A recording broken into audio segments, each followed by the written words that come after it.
اس کے بعد جو ہے بڑی پریس کانفرنس ہوئی، لوگ تحریک انصاف کو چھوڑ کر جانے لگے یا ان کو مجبور کیا گیا۔ اس کے بعد بڑے غدار جو ہیں وہ تحریک انصاف کے اندر شامل کروا دیے گئے، اور اس کے ساتھ جو ہے تحریک انصاف کے اندر سے بڑے غدار جو ہیں وہ بے نقاب بھی ہوئے۔ اور سب سے المناک بات یہ ہے کہ پاکستان کی تاریخ کے اندر، بلکہ دنیا کی تاریخ کے اندر، اگر آپ کفر کے نظام بھی دیکھیں، جو غیر مسلم حکومتیں ہیں وہاں پہ اگر ڈکٹیٹر ہے تو وہاں پر بھی ایسی مثالیں نہیں ملیں گی کہ جو پاکستان کی تاریخ میں پہلی مرتبہ منظر عام پر آئی ہیں، کہ جو تحریک انصاف کی خواتین تھی ان کو تو اغوا کیا گیا۔ جب وہ تحریک انصاف کی خواتین جو قائدین ہیں وہ اپنے موقف سے پیچھے نہ ہٹیں، یا مرد جو قائدین ہیں وہ اپنے موقف سے پیچھے نہ ہٹے، تو ان کی جو خاتون خانہ یعنی کہ جن کا سیاست سے کوئی تعلق نہیں ہے، ان کو چادر اور چار دیواری پمال کر کے گھروں کے اندر داخل ہو کر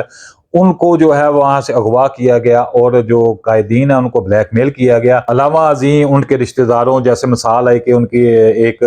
رہنما کی جو ہے خالہ کو بھی، اس کی بہن کو بھی اور اس کی بیوی کو بھی اٹھا کے لے گئے۔ ایون کہ ایسی ایسی فسطائیاں جو ہے وہ منظر عام پر آئی جن کے بارے میں ماضی کے ڈکٹیٹر کبھی سوچ بھی نہیں سکتے تھے کہ پاکستان کے اندر اس طرح سے بھی جو ہے کسی نظریے یا کسی بیانیہ کو دفن کیا جا سکتا ہے۔ سب کچھ کرنے کے باوجود ناظرین یہ پاکستان میں پہلی دفعہ دیکھا گیا کہ پاکستان کا نظام جو ہے وہ تھر تھر کانپنے لگا۔ تو ناظرین یہ بھی مناظر دیکھنے میں آئے کہ پاکستان کا نظام پہلی مرتبہ جو ہے اس تحریک کے آگے تھر تھر کانپنے لگا۔ ایک وقت تو ایسا آ گیا تھا، ایسے لگ رہا تھا کہ جیسے اس نظام کے پیروں سے زمین جو ہے کھسکتی ہوئی نظر آ رہی ہے، اور پاکستان کا مٹھی بھر اشرافیہ جو ہے اس کی سانسیں جو ہیں وہ رک چکی ہیں، اور جو باقی بچی کچی ہیں ان کو بحال کرنے کے لیے پاکستان کا اشرافیہ جو ہے وہ وینٹیلیٹر پر منتقل ہو چکا ہے۔ یہاں پر میں آپ کو بتاتا چلوں کہ اس ساری ڈیولپمنٹ کے اندر تحریک انصاف کے کارکنوں کی جو کردار ہے وہ تو اپنی جگہ، لیکن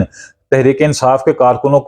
کے ساتھ ساتھ جو عدلیہ کا بھی اس میں بڑا کردار تھا، جس نے اس نظام کو ہلا کر رکھ دیا۔ چونکہ پاکستان کی تمام سیاسی قیادت جو ہے اپنی کرتوتوں کے اوپر پردہ ڈالنے کے لیے آلریڈی پہلے ہی جو ہے وہ ایک پلیٹ فارم پہ اکٹھے ہو چکے تھے۔ جیسا کہ عمران خان نے کہا تھا کہ ایک وقت آئے گا کہ یہ سارے جو ہیں چور اور کرپٹ لوگ ہیں وہ اپنی بقا کے لیے اکٹھے ہو جائیں گے، تو یہ بھی جو ایک پریڈکشن تھی عمران خان کی وہ بھی پوری ہوئی، اور سارے جو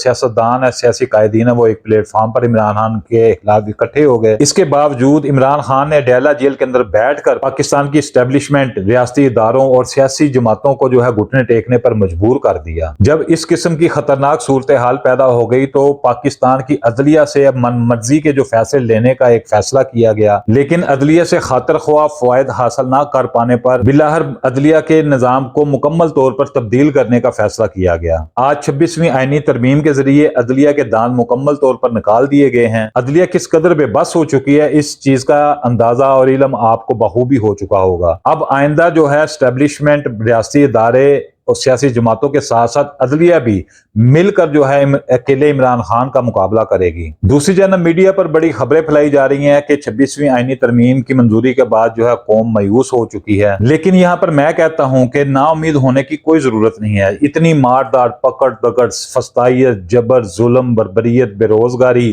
غربت اور نہ بجلی کے بلوں کو سب کو آپ برداشت کر چکے ہیں۔ اس کے علاوہ بھی نہ جانے کون کون سے پہاڑ جو ہیں اس قوم کے اوپر ڈھائے گئے۔ جب سب کچھ برداشت کر لیا ہے تو نا امیدی کیسی؟ یہ ظلم و جبر کے پہاڑ ڈھانے کے بعد عمران خان کے مخالفین صرف اور صرف ایک جو چیز ہے وہ حاصل کر چکے ہیں۔ وہ کیا ہے کہ وہ اپنی صفوں کے اندر ایک اور فوجی کو ایڈ کرنے میں کامیاب ہو چکے ہیں، اور وہ فوجی ہے عدلیہ، پاکستان کی عدلیہ۔ پہلے عمران خان انصاف کے حصول کے لیے جزوی طور پر عدلیہ کا دروازہ کھٹکھٹاتا تھا، لیکن اس کو بھی خاطر خواہ اس کے نتائج نہیں ملتے تھے۔ اب وہی عدلیہ جو ہے زنگ آلود ہو کر عمران خان کے خلاف جو ہے وہ ایک جو محاذ رہی ہے اس کا حصہ بن جائے گی، اور کیا ہوگا؟ میرے خیال میں نا امید ہونے کی کوئی ضرورت نہیں ہے۔ نہ ہی اس تحریک کو کوئی فرق پڑے گا، نہ عمران خان کو فرق پڑے گا، اور نہ ہی عمران خان کے کارکنوں کو پڑے گا۔ ہاں اگر فرق پڑے گا تو یہ پڑے گا کہ عمران خان جو کہ جب سے وہ اقتدار سے نکالے گئے ہیں تب سے وہ خطرناک خود کو ثابت کر رہے ہیں، اور اب وہ مزید خطرناک جو ہیں وہ ثابت ہوں گے۔ پہلے تو وہ مخالفین کو رات کو نیند میں، خوابوں میں ڈرایا کرتے تھے، اب ان کے مخالفین جو ہے صبح کے دن جاگتے ہوئے چلتے پھرتے خواب دیکھیں گے، اور عمران خان جب ان کے خواب میں یا ان کی تصویر سامنے آئے گی تو وہ جاگتے ہوئے بھی خوفزدہ ہوں گے۔ تو ویڈیو کے آخر میں جو چند مفاد پرست سیاستدان ہیں اور غلامانہ سوچ کے حامل جو پاکستانی ہیں ان کو مبارکباد پیش کرتا ہوں کہ انہوں نے جزوی طور پر تو کامیابی حاصل کر لی ہے۔ ایک اکیلے شخص کو گرانے کے لیے وہ خود کس قدر گر گئے ہیں، ان کی مت ماری گئی ہے، ان کو سمجھ نہیں آ رہی کہ وہ 26ویں ترمیم کی آڑ میں کیا کر بیٹھے ہیں۔ انہوں نے اپنے نہ صرف عدلیہ بلکہ انہوں نے اپنے بھی ہاتھ کاٹ کر جو ہے وہ کسی اور کے حوالے کر دی ہیں۔ آنے والا وقت جو ہے اس بات کو ثابت کرے گا، اور سارے جو اس آئینی ترمیم کا حصہ بنے ہیں ایک دن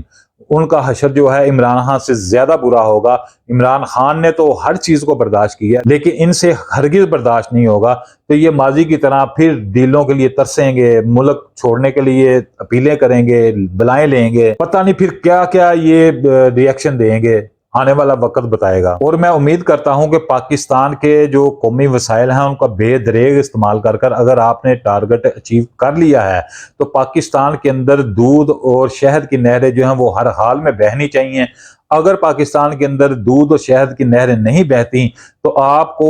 ڈوب کر مر جانا چاہیے، بلکہ ایسی جگہ پر ڈوبنا چاہیے جہاں پر خون خوار مچھلیاں جو ہیں وہ آپ کے جسم کا ہر حصہ جو ہے نگل جائیں۔ اس کی وجہ کیا ہے کہ اگر آپ کے جسم کا کوئی بھی حصہ باقی بچ گیا، جو آپ نے پاکستان کو جس خطرناک صورتحال کے اندر دھکیل دی ہے، تو اگر آپ کا کوئی جسم کا حصہ باقی بچ جاتا ہے اور وہ منظر عام پر آ جاتا ہے تو عام لوگ تو کیا، آپ کے رشتہ دار، آپ کی نسلیں بھی جو ہیں وہ اس جسم کے حصے کے اوپر جنازہ نہیں پڑیں گی، بلکہ جنازہ تو بہت بڑی بات ہے، لوگ آپ کے ساتھ اپنے نام کو جوڑنے سے بھی ہچکچائیں گے، چاہے وہ آپ کی سگی اولاد ہی کیوں نہ ہو، آپ کے خونی رشتہ دار ہی کیوں نہ ہو، وہ آپ کا نام لیتے ہوئے بھی شرمائیں گے اور وہ گھبرائیں گے کہ ہمارا اس کے ساتھ کوئی تعلق تھا۔ اور اس کے ساتھ ہی مجھے دیجیے اجازت، اللہ حافظ۔